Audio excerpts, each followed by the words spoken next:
Hey Narwhals, and welcome back to some more weight loss stories.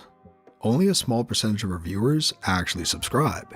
It's free and you can always change your mind later, so please tap subscribe to join the original 200k Narwhals.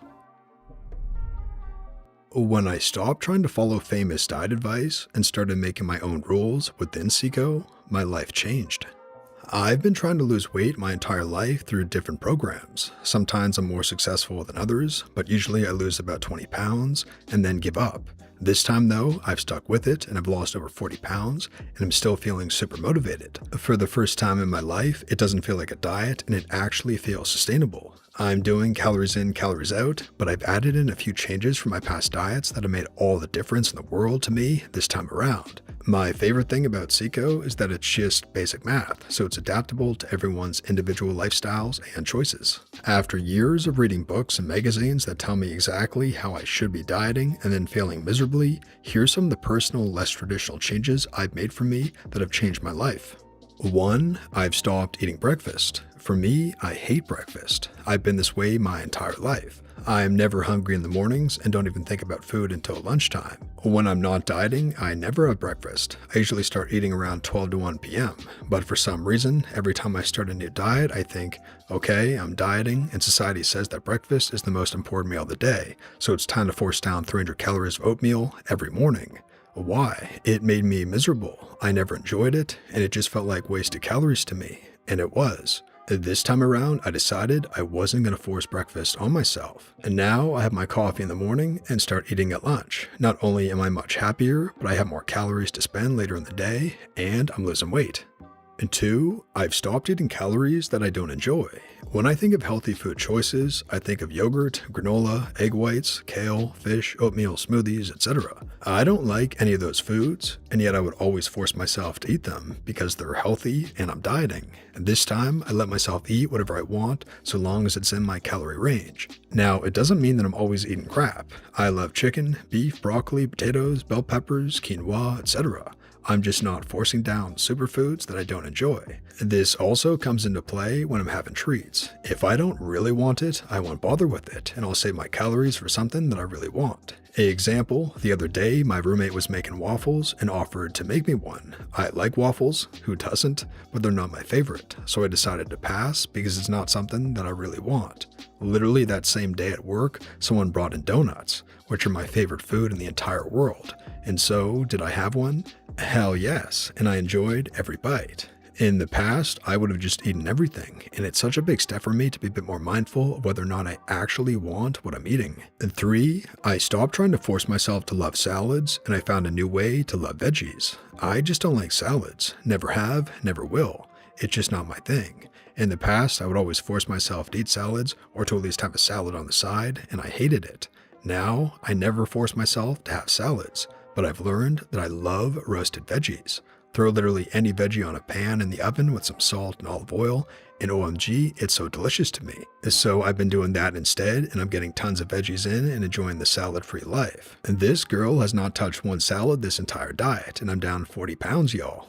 4, I work my favorite treat into my calories once a week, so I never feel deprived. I love going out and getting my coffee. I'm talking about those Starbucks iced coffees that cost half your paycheck for a shot of espresso and a pump of vanilla, but they're so good. In past diets, Starbucks was on the banished list of foods. I would see pictures of people with sugary coffees from cafes and think, they don't even know how lucky they are. Dramatic much? However, now once a week, I look forward to my treat and I just work it into my calories. It's all about moderation. Anyways, I know health experts would probably cringe at some of the stuff I said, but the reality is sustainability is so much more important than anything else. I don't eat the perfect foods. I don't eat at the perfect times, and you can't pay me to eat a salad. But I'm happier, I'm healthier, and I'm losing weight. And most importantly, this doesn't feel like a diet. For the first time in my entire lifelong struggle with dieting weight loss, I feel like I figured out a healthy relationship and routine with this. And just thought I would share my story and encourage everyone to really take the time to individualize their plan to what works for them. Good luck, everyone. And this is all solid advice. Seco can be every bit as unsustainable as everything else if you're using it to build a program that you won't maintain. I have a few hard and fast rules just based on what I've experienced while losing. I think it's the only way I'll ever keep the weight off. Can you share some of the rules that you set for yourself? Definitely going to use yours and OP's stuff for inspiration and ideas. I have 3 big ones. 1. If I drink, I'm going over my calories. The moment I've had even a beer, I know I'm going to eat something dumb. I didn't drink every day before starting, so this one isn't a huge deal to me. And 2. Carbs don't fill me up. Pasta, bread, cakes, etc. just aren't worth it for me. I'm not looking for anything to replace them either. For example, instead of a lasagna, I'd much rather do meatballs with sauce and cheese and grilled broccolini on the side. This isn't solely a calorie thing, I'm just not huge on pasta and bread. I realize that's insane to a lot of people, but really taking inventory of how I feel about foods has helped a ton. I'll still frig up a bowl of grits or a plate of fries. At 3, I'm looking for 30 to 40% of my calories to come from fresh veg. It challenges me as a cook, it makes certain I'm getting my vitamins and fiber, and it makes near impossible to overeat, and it's delicious. This is why I failed twice seeing actual dietitians. On paper, a dietitian is supposed to give you a plan that fits your way of eating, but healthier. But all they did was put me on extremely low-calorie diets with idiotic breakfasts I have never had in my life. When I told both I don't want breakfast, one told me I was not competent enough to decide what to eat and when to eat. The other said, skip it and see then. Seiko on a calorie counting app is the best way to go. You make mistakes, but you keep learning for yourself. It's disgusting how the medical field treats overweight individuals. My experience with a nutritionist, granted not a dietitian but someone who was supposed to help me, was her assuming I sat around all day eating basically Twinkies and potato chips. She said things like, instead of ice cream, have yogurt. To which I replied, but I don't eat ice cream, which she pretty much ignored by smiling and nodding. And the classic coup de grace of underhanded things to say to an overweight person. You'll be amazed at how much better you'll feel once you start eating healthy. I figured out by myself that my actual problem was portion control, and I found ways to deal with it on my own. So much for the idea that you just need to visit your doctor for help with weight loss.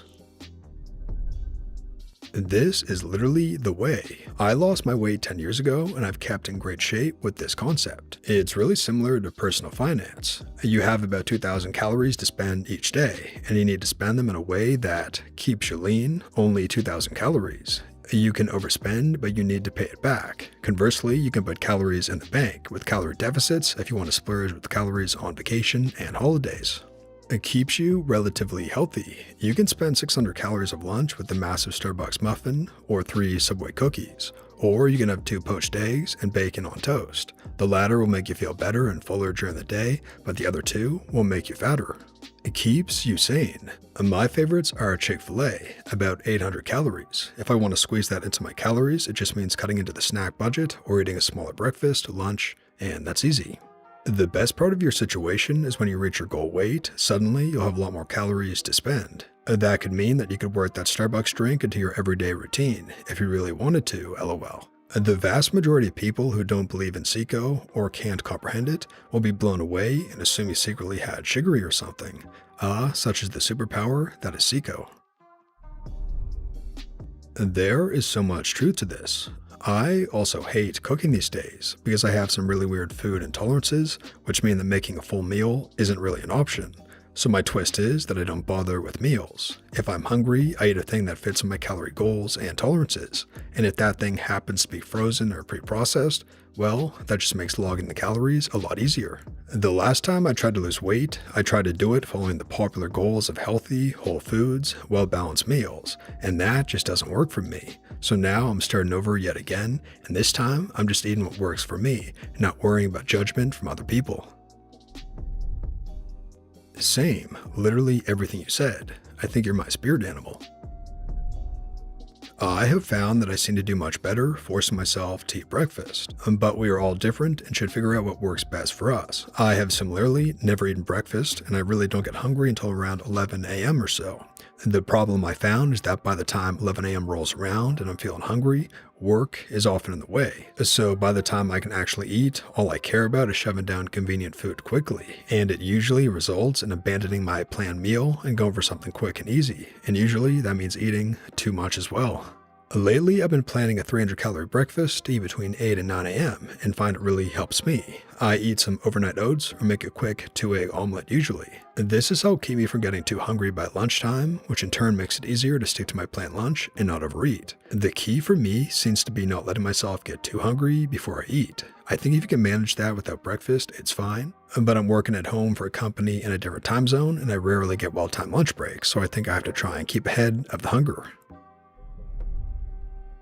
I know health experts would probably cringe at some of the stuff I said. This is what's crazy to me.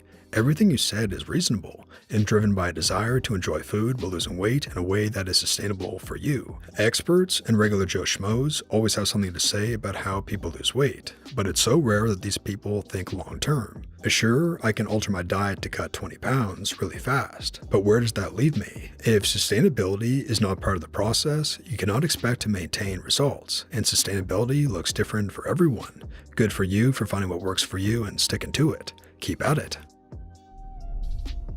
This is all great advice and a great outlook on changing your diet. A diet is a lifestyle. It's not drinking green smoothies twice a day and having a small meal at 5 p.m. and not eating after 8 p.m. That's not life and definitely not sustainable. My trainer once told me carbs are not the enemy, and it really changed how I looked at my meals. I love pasta, bread, and cereal, so having to completely cut those off made me not want to lose weight half the time. However, I'm eating whatever I want, working out 1 to 2 hours a day, and keeping within my caloric goals. And guess what? I lost about 20 pounds so far. I still saute my veggies with ranch powder, I still cook regular bacon, I still tend to have a piece of chocolate after dinner and enjoy doing it all without thinking, is this sustainable? And that brings us to the end, Narwhals. And please tap subscribe to join the original 200k Narwhals. And lastly, here's our featured Narwhal of the day. About 2 years and down 111 pounds.